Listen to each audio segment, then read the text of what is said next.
In 1547, a 10-year-old Petrus Gonzalez was sent as a gift to the King of France, Henry II. This was a common practice for particularly interesting-looking children, to be sent to the court as a sort of pet for the court's amusement. Gonzalez really was a unique child. He was covered head to toe in hair, a condition that would later be known as hypertrichosis. His life at court was actually really well documented, and he was referred to as the Wild Gentleman of Tenafre, also known as the Canarian Werewolf. He was married to a lady of the court, believed to be named Catherine, and went on to have about 7 children, 4 of which have the same condition as their father. This story inspired a fairy tale that you may recognize, that fairy tale being Beauty and the Beast. This young boy, Petrus, being introduced to his bride-to-be, and the bride understanding that he's actually not as he appears to be. There's a deep, sensitive person on the inside. Feels like a fairy tale.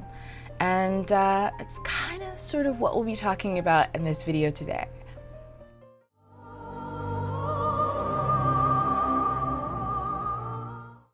So I've always been really enamored with this story.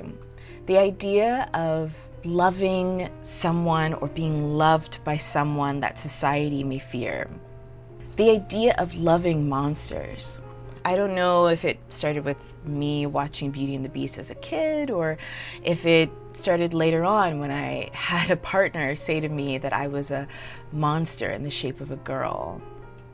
It really stuck with me. So it really doesn't surprise anybody that I fell into the monster lovers community. Now, there's a whole community online of people who love monsters and love them in every single way that you're imagining. And I consider myself to be one of those people who imagines being in love, romantically or otherwise, with monsters more than I imagine myself being in love with the kind of square-jawed romantic hero.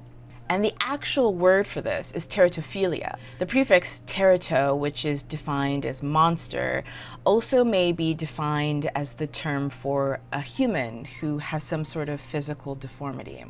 Teratophilia is the technical term for people who are turned on, attracted to, or aroused by monsters. Today's video explores the community and the phenomenon of people who love monsters, people who want to be loved by monsters. But really, what is a monster? When we talk about the monster colloquially in society, a lot of different images kind of come up, right? So we talk about the monster, and we talk about mostly the monster myth. There's been 2 kind of definitions of the monster. There's been the monster like Grendel, the Sphinx, the Siren, the Harpy, but there's also a human element to the monster as well. We use it to describe something that is monstrous physically, something that looks monstrous to us, but also we use the word monster to describe someone whose actions do not condone to the general ideas of what we consider acceptable. Monsters in a lot of media right now is being used to describe killers, dictators, those who have committed great crimes. We use that as like a way of sort of distinguishing human beings and monsters. The difference between the definition of monsters in antiquity and the contemporary ideas of monster are often blurred. In the 1500s through the 1600s, the first attempts were made to scientifically explain the monster and separate it from the idea of a person born with birth defects. Ambrose Parr wrote De Monstres et Prodigies on monsters and marvels. In 1573, he attempted to categorize the causes, noting both natural and supernatural origins, like sorcery or creation by imagination or bad omens. This idea of a monster being born because of some sort of supernatural element is not really uncommon. You think about the myth of the Jersey Devil that was born as a consequence of evil, the evil of its mother, and is seen as an omen of bad portents for the victim. There's also a religious link between those born with birth defects and the morality of the mother. Like Petrus Gonzalez and his children, there was an element of dehumanization in their treatment. There's something bad in the blood. There's a bloodline. There's an evil that has been created in order to make a child who is cursed, essentially. They're not humans. They're not animals. But there's also this kind of supernatural element to them as well. They're somewhere in between, which is why I think they were treated as spectacles or pets. The idea of the monster really extended into contemporary life. I mean, that's where we get things like the circus freak. This idea of seeing someone who is outside of our idea of humanity. The idea of monsters went then from being birth defects to those cursed at birth to those in popular media who kind of terrorize society. But really what I want to talk about is how we develop the monster into kind of a sex icon. How did we go from being this thing is monstrous, this person is monstrous, to being I really, really like this monster? How did that happen in a society? On May 26, 1897, Bram Stoker released his novel Dracula. The book really was not an initial hit. It wasn't until the 1920s, when the book was adapted to Broadway, that the book achieved its status as one of the most popular pieces of media of all time. In the novel, Dracula is described as a thin man with a long white mustache, pointed ears, and sharp teeth. But in the stage play, Dracula was played by the tall, dark, and handsome Bela Lugosi. Dracula had gone through a romanticization that has persisted in media ever since. The romanticization of Dracula had a surprising reaction, and that was its popularity with women. The hit that Dracula was on Broadway, then which led to the success of monster movies of the 30s and the 40s, had a large amount of female fans. And it's not hard to really imagine why. You've got this Byronic kind of a character, right? Dracula is misunderstood. He represents all of the taboos. By the 1930s, the immigration of people from Italy, Greece, Ireland, Russia, and Eastern Europe, countries were not only fueled by the industrialization of America, but also the result of World War I. As such, Europeans from, quote, less desirable nations began to move into the cities. The concept of whiteness is so new that these Europeans were not considered white, not yet, and they were treated with such xenophobia. Along with this, single women were moving into housing with each other, far away from their watchful communities, and discovering that they actually preferred the company of women to the company of men. The strong hold on women's sexuality was being expanded, and the idea of what a person could find attractive was also expanded. Horror is often a reflection of our fears and anxieties, especially from the people of the time period. And two persistent fears that were tied into this anxiety was the anxiety of immigration and the anxiety of women's empowerment, especially women's sexual attraction to other women. This fear of an outsider coming from another place, seducing the young and naive white women, really undercuts Dracula. Movies like Dracula's Daughter, White Zombie, The Mummy, and The Mask of Fu Manchu, literally, in the case of The Mask of Fu Manchu, this idea of white women being seduced, lured into some sexually forbidden relationship only titillated female audiences. Maybe it caused more anxiety in male audiences. Maybe more conservative audiences were more disturbed by the concept, but female fans ate it up. As stated before, horror media reflects the anxieties and the horrors from which it's from. And what's more terrifying than patriarchal society than women doing whatever the hell they want to? The idea of women who lived on the fringes of society turning to monsters to satisfy their desires makes sense. You have women who are widows, queer women, disabled women, single mothers, and they can escape the constraints of their lives with someone who shares their place on the margins of society. The monster makes you feel seen in a way that's often impossible for patriarchy. The cishet men of our world are often the antagonist of the stories of women and monsters. In Rachel Inglis's 1983 book, Mrs. Caliban, an unhappy housewife named Dorothy encounters a monster who just escaped from the Institute for Oceanic Research. Instead of being frightened of him, this part man, part fish, she has affection for him and helps him escape. And it just sounds so familiar, and I just can't place where I've heard that before.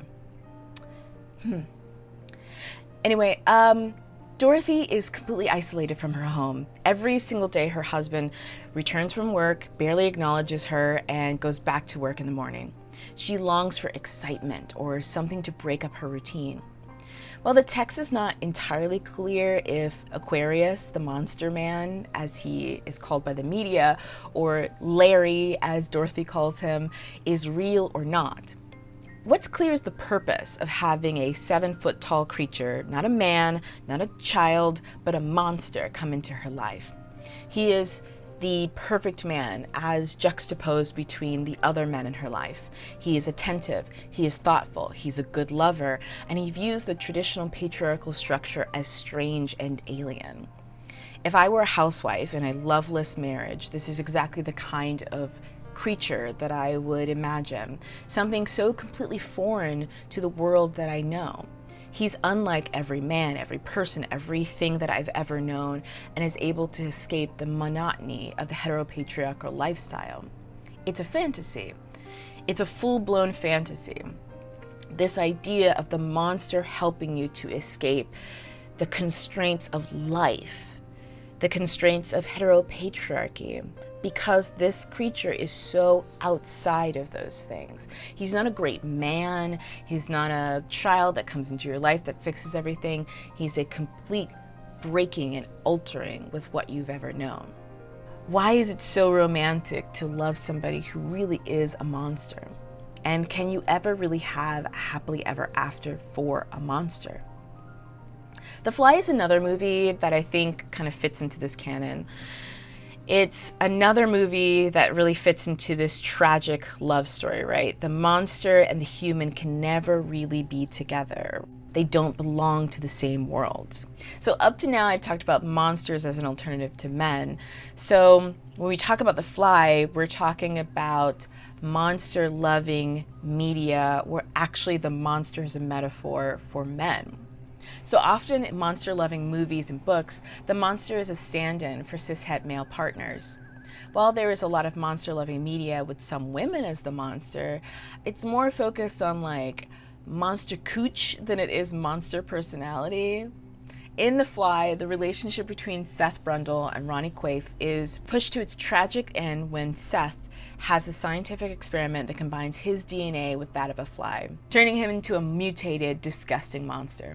The relationship turns more and more into a metaphor for abuse, with Seth pushing Ronnie to become a monster herself. This mirrors the way that real-life abusive relationships can turn. Ronnie stays with Seth despite his violent behavior because she wants to save him, save the man inside of the monster. Seth is losing his humanity by the minute, not just physically, but also internally. There's no love that Ronnie could give him that would turn him back into a man. That's the tragedy of this situation. The analogy of the monster here is the way that we believe that loving a monster can help us stay closer to what makes us human. In the end, there is no happy possibility for Seth and Ronnie. The relationship must be destroyed. That's what nature demands. You know, there's been a lot of questions about why do people like monster media. David Gilmour, a scientist, has a study of monsters and stated the power of monsters is their ability to fuse opposites, to merge contraries, to subvert rules, to overthrow cognitive barriers, moral distinction, and ontological categories. Monsters overcome the barrier of time itself, uniting past and present, demonic and divine, guilt and conscious, predator and prey, parent and child, self and alien. Our monsters are our innermost selves. In Lisa Frankenstein, the eponymous Lisa kills people in her life to use their parts for her newly resurrected boyfriend. In true Frankenstein fashion, the man or woman is the monster. Lisa is awkward, prone to violent outbursts. She has no friends and is way more comfortable with death than she probably should be. But the audience is asked to be on Lisa's side. She's the sympathetic character despite being actually like a homicidal maniac. Lisa is the representation of the girl who is too much for regular men. She lives on the periphery of her society. Because of this, she's abject, the woman who does not adhere to common culture. And because of this, she's kind of a monster herself. The creature, as he is called in the movie, he's the perfect pair for her, the perfect monster boyfriend. He's attentive, devoted, attuned to her needs, allows her to be as weird as she wants to be, satisfies her sexually, and more importantly, is silent. He exists outside of the hegemony of the culture and therefore isn't beholden to its rules of gender as sexuality. Ultimately, the monster lover is a fantasy, a female fantasy of autonomy, authenticity, and freedom in a society that rarely has room for strange women. And I mean that affectionately. Most of the women who are into monster romance are pretty strange, but so am I. I mean, I wear that like a badge of honor. There's something deeply romantic about finding somebody who can see the monstrous inside of you and still choose to love you. There's something that's monstrous, I think, in all of us. We all have something that is undesirable, disgusting, something that we try to hide, but it's something that we suppress. So what does it mean when we find somebody who tells you that you don't have to hide that the monstrous thing inside of you might be what makes you the most beautiful? Even if this means living on the edge of society for the rest of your lives, it's the life that you spend together with somebody who helps you to be authentic. This exists as a reflection of ourselves. The monster is a metaphor for how I feel inside. I'm the monster in the shape of a girl. Thank you so much for watching. I hope that you tune in for future videos. If you like this, please subscribe, hit a like. Please be nice in the comments. Please consider following me on social media. I also have a Patreon. If you like this video, I would really hope that you would donate as well. Anyway, hopefully I'll see you in the next video. Take care of yourself and please be kind to the monster that you are. Bye.